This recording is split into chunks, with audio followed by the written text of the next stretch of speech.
আসসালামু আলাইকুম দর্শক, আপনারা দেখতেছেন কিভাবে একটি চায়না লিচুর গাছ থেকে কলম করা হয়।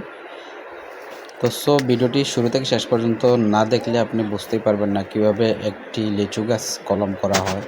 কারণ এই লিচু গাছটার কলম করার মানে হলো অত্যন্ত একটি ভালো সুস্বাদু ফল এই লিচিটা। আর এই গাছটা মূলত কাটা হবে, এখানে বিল্ডিং তৈরি হবে, যার জন্য এখানে এই গাছটির আগ থেকেই এটার চারা সংগ্রহ করার জন্য গাছটি কলম করা হচ্ছে।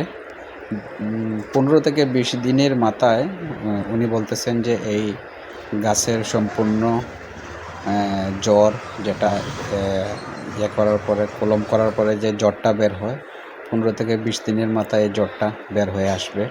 তারপর ওইটা কেটে আপনারা সার, গোবর ওইগুলা দিয়ে মিক্স করে একটা গর্ততে পুঁতে ফেলবেন।